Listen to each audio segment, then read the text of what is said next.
have questions to start off? Andrew? Yeah. Do we know what they're actually going to do?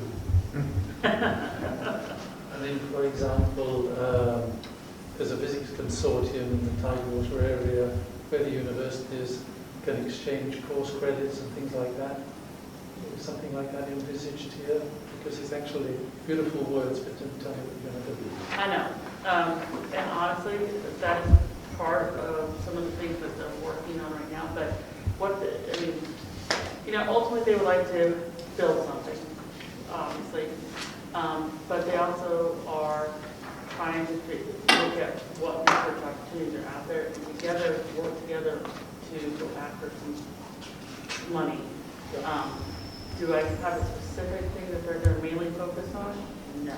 I think they're just trying to work with the industry. Right now, we will be talking to the industry leaders, and I'll talk to you afterwards. And try to get more input to make sure that they're going in the right direction.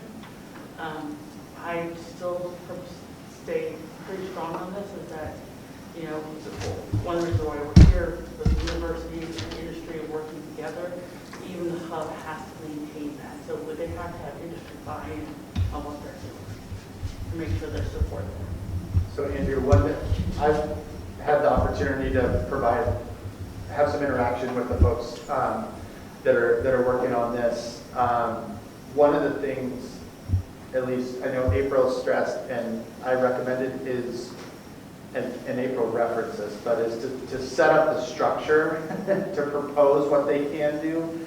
I think sometimes there's an interest in jumping to, well, let's just start going after projects, that's not a bad thing to be, that's good motivation, but at the same time, trying to not just be let's go do one or two things and then that's it, but let's set it up so those one or two things can be a part of a long pipeline of portfolio stuff. So I think that's part of the kind of as I understand it, the next steps once everything, the proposal is kind of in place and the structure to pursue these projects is in place, that they would. And one thing we stressed early on is they worked developing like their capabilities. What is the capabilities list? Of what do we have here in Virginia, and what things can they be focused on and work together? What's successful? What are they going to be successful at as well? Other questions? I have a few. So one of the thoughts that came to mind. So this is a great group of universities. Doesn't necessarily cover all the entities or universities, research organizations in the Commonwealth. Is there going to be a process for adding additional members or entities? Yes, and we also we have a list of organizations that we want to reach out to as they get a little bit further. Hoping we have a better draft here shortly, but as we get a better draft, we want to reach out and make sure that we have groups that will sign on and support and be able to work with as well. Because it's interesting, Andrew, you were raising that there's the kind of group of down in the Tidewater area. That seems like that might be a natural potential, even if they're not part of the hub, but maybe there's some sort of collaboration opportunity there too. But it was the first thing you can do that is free. Don't need money, right. And it shows a level of collaboration, which I think is good. Yeah. But also with your organization itself, if there's anything that the university and you all can work together on, there should be a relationship there. Yeah. So I know BWXT has this big thingy that moves around and does earthquake tests. Is that something that could be made accessible to universities, things like that? The facilities in that would really sort of integrate the universities with the facilities in the existing industries. I think that would be really good. And I told you, right now it is the smaller group of just working on it, but I believe it's kind of setting the foundation. And as we talk to other groups, I think it is going to get a little bit bigger, but there will be ways for other groups to come in. There'll be partnerships. But I think Dave needed to work out a few things. You know, it's nice that, I think through this process I've learned it's like building a house. Yeah, I want to build a house. But, you know, you have to think about the tile racks, you know, the baseboard, what flooring you want. These are questions that we're trying to figure out, but then open up to have bigger questions of making sure these choices are the right choices. Yeah. Maybe get the framing straight first. Exactly. Foundation. Make sure there aren't any cracks in the foundation. So can we talk a little bit about, you mentioned some of the evolutions in terms of the kind of leadership governance structure. Can you go into a little bit what the current thinking is in terms of how it would be kind of organizationally set up? I can give you a general overview right now. Again, I'm stressing that they have an executive director. I think there always needs somebody making sure the trains are running on time. I think the professors, and I think they're talking right now, is Ali from Virginia Tech would be the chairman for the first I think 2 years of the year. I'm not sure how that's going to work out. But then they have a governance board. They have an industry advisory committee. There's to be different levels of different groups to help guide them going forward. Good. Okay, so it's a, like you said, it's a board with advisory committees, but then also like a dedicated director. Yes. Okay, Yeah. great. I think that makes a lot of sense. Yeah. And you can always stress that too, because I'm from being in my job, I just believe that someone needs to keep the train going on time. couldn't, totally agree, totally agree.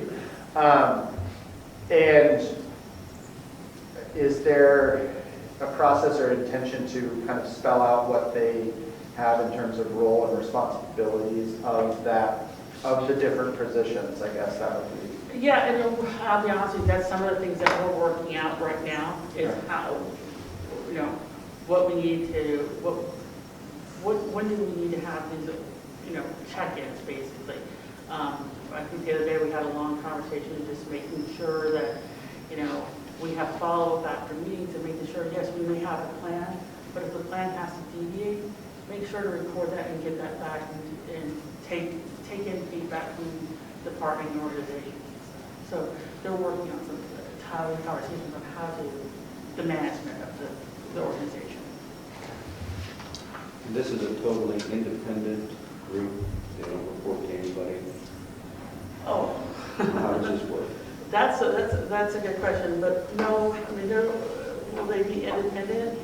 You know, I'm not sure how it's going to branch out from the authority in VNAC and also within the universities themselves, right? So I think there's some questions on that, but I always see that this is probably going to be some sort of still, you know, it's not like the authority is going to oversee what they're doing, but our goals are all the same, and making sure our goals stay the same. So I don't know who, I mean, independent, yes, but, you know, there will be some oversight because there's definitely collaboration between the industry and other partnering organizations. Well, and one thing that might be interesting, you know, you were talking about how the governance structure is being set up. You know, you're going to have a board that sounds like it's made up of members of the universities. Right. And you know, some sort of advisory committee structure, whether it's industry or other outside experts. So they're going to have some, you know, just like you would have kind of a structure, a corporate structure with a board and a director. So there's accountability there. I think it'll also depend on what are the funding sources, right? What are the projects that folks are going after, right? Because if it's like we have now, where there's funds administered through, NECA, but from the assembly, there's requirements that will come with that, I'm sure. So, but some of those things I just don't have the answer. Right, and yeah, I think that's going to evolve. The good thing that you all seem like it's headed down is there'll be a structure and someone actually go out and pursue that stuff, which is I think the key thing. It does sort of a management structure like this. the poor executive director being beaten up by a large selection of people above him. Isn't that always the case? This would be more effective with lots of people doing stuff. I mean, I think there's, I mean, Tom went into it earlier about what's going on at the federal level. I know Scott and I were on a call just the other day, I don't know if you were on that call, just talking about just the reconciliation bills and things happening there. I mean, and there's, right now, there's money in the Department of Energy, so there has to be someone who, I mean, just the one grant that we've done, there has to be somebody in charge.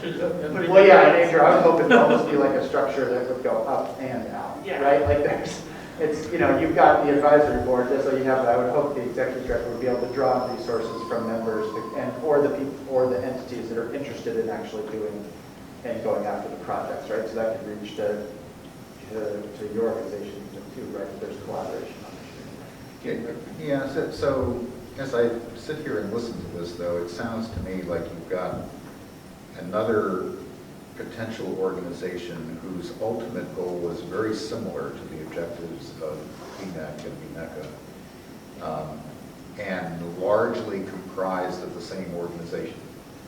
So it just disturbs me a little bit that you have two organizations that are composed of the same members seeking potentially the same objectives. And the question is, how are they coordinated? The authority is supposed to provide oversight over what the consortium does. Now you have another organization made up of the same members that does not have that oversight, and I'm just wondering how all this works together. I mean, how in the final analysis, how does this all gel to meet the ultimate? The question is, do I worry about that? I do. The only difference I would say is that, you know, as the consortium, you know, we don't do research. You know, that's not, our job has been to bring the industry and universities together to work towards a common goal. Having research has been something that has been a topic of conversation from day one. Needing more research dollars here in Virginia. It is something that Sama and Ali both have preached about the whole entire time, that we have such a great industry here in Virginia. We have all these great universities and stuff, but when it comes to research dollars, Virginia does not get it's not equal on as to other states. And so the thought process is if we come together more organized on that front, that some of that can happen here. So I get your concern, some players, but this is going to be a vehicle to move, I see it, to move to get some of those research dollars into here in Virginia. But do I understand your question? Totally. I mean, and as the groups get bigger, it's making sure that we still keep all going in the same direction. It's a little hard. Yeah, it just seems to me that at a very minimum, if and when this happens and you have that independent executive director, then it seems like we ought to have an expectation, or they ought to have an expectation, that they brief this group. Absolutely. Totally agree. With each meeting about what they're doing, what they're looking for, and what research they're pursuing, and all of that, because the idea is yes, it's a good idea to go out and get research, there's no question, and certainly Virginia is lagging in that. But that research has to be directed towards something that is of interest to the other parts of the industry within the state. And one of the things I've had them do throughout this last year is to meet with industry to actually, I think this is a kind of a goal for this whole year, and to listen. Not just assume, but listen to what the needs are. Because, I mean, I don't just think it's with nuclear, I just don't think we always listen to each other on what the needs are. And I've been really stressing that. The writer has stressed that. You know, we have another industry meeting. We're going to go back to the working group. There's some checks and balances to just make sure that the these are thought through, and it's just not a grand wish list. Well, and the other thing too, I go back to, how did this concept come about in the first place, right? This grew out of the strategic plan that VNEC and VNECA worked on, right? This was one component of that. So I see this too as being an opportunity to, this is how we're implementing that piece of the plan, but it doesn't, and then frankly, it frees up VNEC to be pursuing the other, I think there were 4 more key. There's a few other things on the list. No, there's a bunch of other things on the list, right? But I see it as, right, so this would be an opportunity to have a dedicated organization that's going after the specific aspect. It does need, I agree, and that's why I think it's good that it will have an industry advisory committee, and that it will have, we absolutely wanted to have some, frankly, we want the executive director coming with April every time we have a meeting and giving us an update. That'll just be an agenda item, I think, because I do see, and Scott and I have talked about this, I'm not willing to predict or handicap the reconciliation bill anymore, but if that does pass, in addition to all of the funding that is already out there, there is significant opportunity for Virginia outside of just research.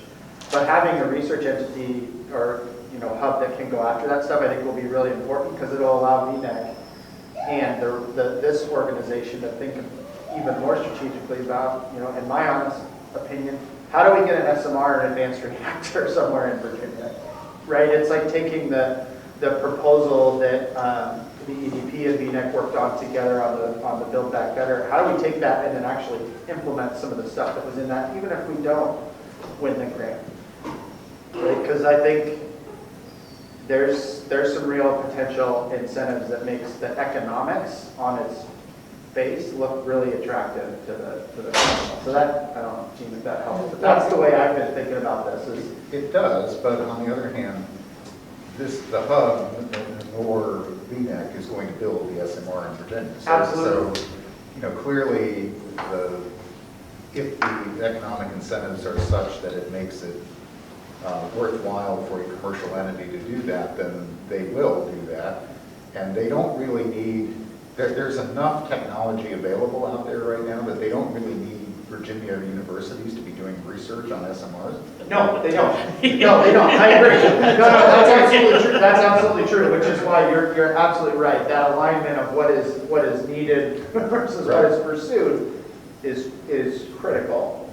Although I'd push back a little bit in that I do agree the economics could potentially be set up, but there's a lot of things that need to happen in advance of even making a decision to build, even if the economics are good, right? But And I think things like the siting studies for options around the state, the infrastructure, the workforce, but also the infrastructure to actually build something.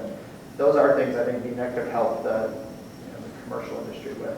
Yeah, and I see that, yes, VNEC is not going to build anything, but we can help establish a foundation to help whenever the industry is ready to move forward. We can have some things checked off and making it Virginia more reliable place for that to happen. And I think we've been doing that. And so there's still steps for us to go forward and do. That's, as Tom just mentioned again, about the Build Back Better grant. That's why I want to start in the first part of next year, start having some conversations, because even though we don't get the grant, that's okay. I mean, it's not great. I'd love for us to get the grant, but I still think there's some steps that we can take as an industry to move forward to be prepared for a small modular reactor or advanced reactor. I don't want to just say, we didn't get the grant, so we're done. I don't want to do that. I think there's some signs that there's some possibilities, and we'll see. April, do you know if they're looking at the Commonwealth Cyber Initiative as sort of a model or a template? If you heard of that, I'm on the website right now, and it sounds like this is kind of has a lot of similarities in goals. So the CCI, the Commonwealth Cyber Initiative, on their website is establishing Virginia as a global center of excellence at the intersection of security, autonomous systems, and data with the mission of research, innovation, and workforce development. CCI serves as a catalyst for the Commonwealth's long-term leadership in the sector. So it's not a nuclear, but it's a separate state-funded. They have 320 faculty members, 21 universities, and a $20 million annual state investment. And then an additional 99 million plus in sponsored research. So this was just started, and I know that PCU has. I'm gonna have to look at that, because I had not heard, especially about the money part, but. Yeah, so I mean, the state said we really need to invest in cybersecurity, and this was the mechanism that brought everyone together to do it, and it's a sizable investment. And it sounds like the whole hub is kind of the nuclear equivalent to that. Yes, and it's one thing we've been working on though, is to get to the state to say, hey, we have this resource here, Virginia is a leader, we need to step it up and make sure that this next wave is here in Virginia, and we need to be that here on the, especially on the east. I know at PCU, the CCI is funding research projects right now. Yeah, likewise at UVA, and I believe they also have a physical site up in Northern Virginia, and they have a few test beds that they operate as resources for researchers at all Virginia universities to use, and then they provide state funding as well to initiate new projects and collaboration. Yeah, I'll definitely look at it more and see. I'm probably really conservative on funding. At this point, if they would all love $20 million if we get something like that. But I think, things, money doesn't solve all the problems. And I think, I do think we'll probably be asking for money during the next General Assembly. It's not going to be at that level, but I think it's going to give them enough to start. And, maybe we can figure out something more. Where we can be at the next year, but I think they do need some starting money. I've learned this year, getting money from the General Assembly is a great thing, but you also have to be careful what you ask for, because you just may get it, and there's all kinds of other headaches that go with it. I'd have a comment. I was listening to Andrew talk about the pyramid, and I think you're making a very good point, reducing the overhead when you have more people working. And also, as far as, what are these guys going to do? And it ties in with what Gene was saying, is there this alignment? We've got another organization. So, for consideration, it would seem that to allow for better alignment with the goals and efforts, and also to reduce the overhead, for consideration, maybe this should be a task order or a working group that falls underneath BNECA. That would be my preference, because that way it aligns the goals that are coming down directly from BNECA and prevents, based on the structure, from deviating too much into their own areas that may not be mutually supportive. Comments? So my only initial thought would be, we don't really have we don't have the setup to be the administrator of any funding specifically through BNECA.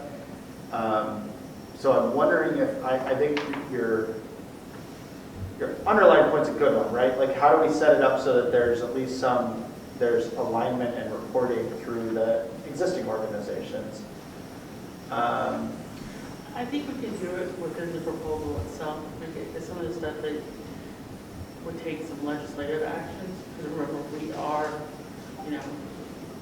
the authority is formed with the legislation, and under that, with that legislation also formed the VNAC.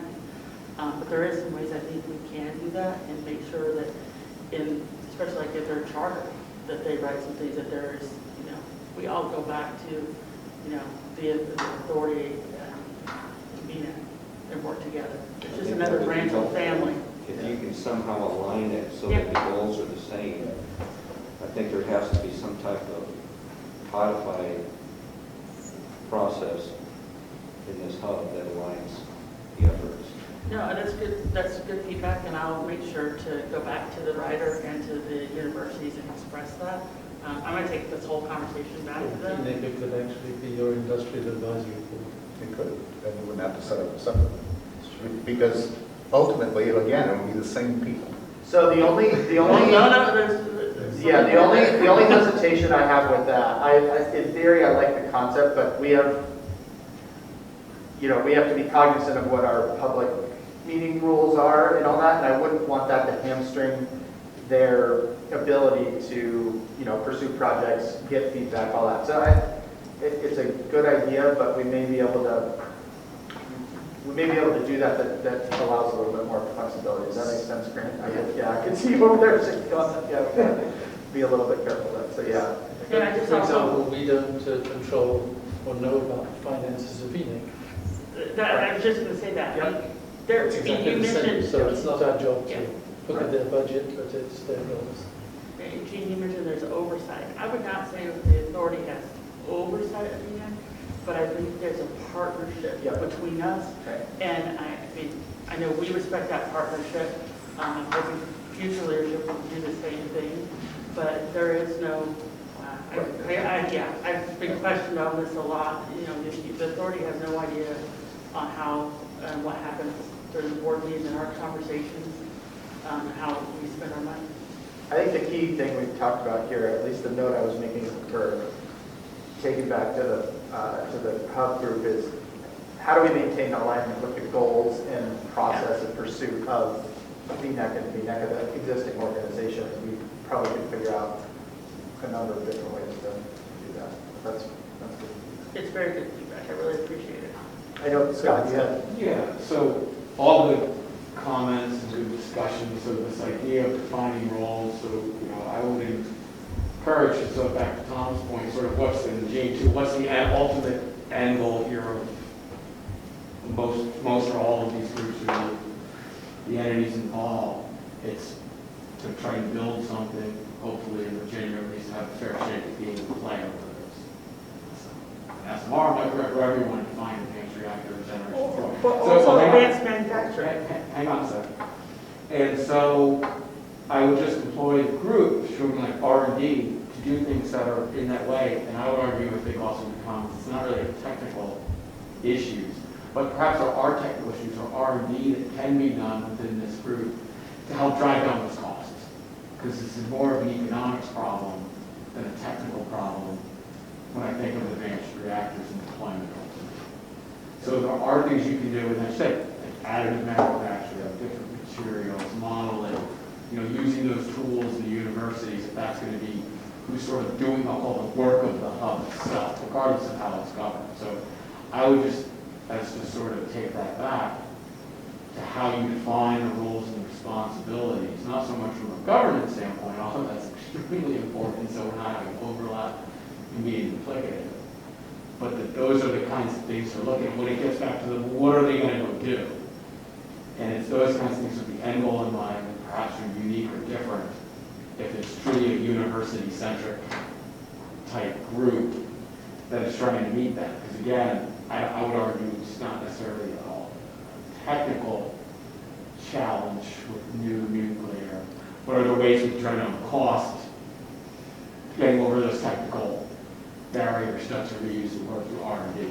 Again, just something to think about. I did have a question, and I wasn't thinking, Gary sort of sparked this a little bit, or all my thinking, is there models to follow? And I think, we've seen like with the strategic plan itself, Virginia's kind of, we've been cutting edge, I guess you could say.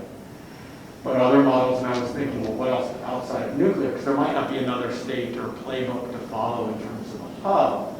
But are there other things, whether it's cyber or other industries, even in other states, to sort of help, just sort of guide, what's the best way to go about, or what's not the best way to go about this too. So I appreciate the time that it takes to sort of get it right the first time, which I think is where you're going with this. It's like, and that's the right approach, I think. So anyway, I just throw it out there, other models, and I wasn't thinking like cyber, that's a little out of the box, but again, it's a model regardless of how many dollars or with, I think, goals in mind. So anyway, I'll stop there. No, you're right on, and cost is something the industry has brought up to universities over and over. Just looking at things that can help with costs. One of the things also is, we talk about building, but having the manufacturing for these new technologies here in Virginia as well. resources to do that, so that's one of the things to look at, looking at the supply chain, seeing what opportunities there are. But I think on the models, we have talked about that. They bring experience from other projects that they've done. I think one of the things with the working group, we get more assistance with that because there's some groups in the working group that have some experience in doing this as well. So I would encourage them to reach out.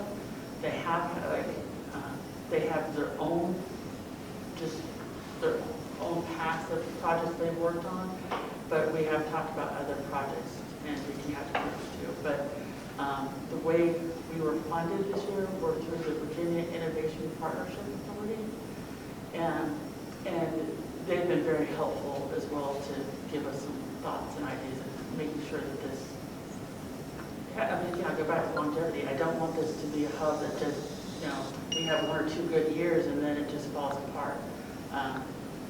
They need to be forward thinking, and that's what I stress. Andrew? Yeah, this isn't perhaps a health question, but so I could not agree more with the idea that we will build a small modular reactor here in Virginia is an excellent goal. The communities which have already done that have been reaching out to the various companies that are working on it, who have actually venture capital funding, they're independently funded. Whose job is it to go and lobby companies to come here to do that?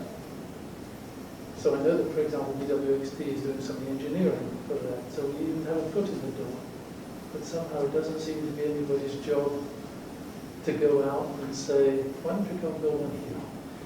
Working on that. That's one of the things I think has been working. I've talked to some companies, I've tried to get the state to talk to some companies, but I think we're finally at the place with the economic development partnership where that they, not to say y'all didn't see that there's value, I'm not saying that too, but I think there's more engagement. That's why I think the Build Back Better grant is a great example of, I think, the state being more engaged and seeing that this is an opportunity.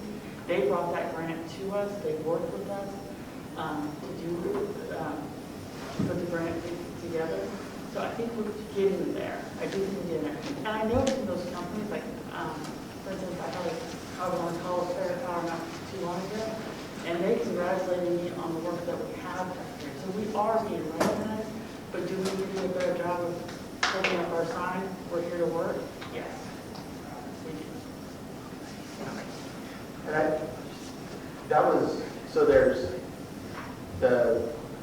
was something that was in the strategic plan too, right? And then I think at least the bones of the proposal for the Build Back Better grant, like you said, even if that isn't successful, there's pieces of that I think that honestly we could make a pitch along with the EDP. To me personally, one of the best tools we could have is if we had a siting study of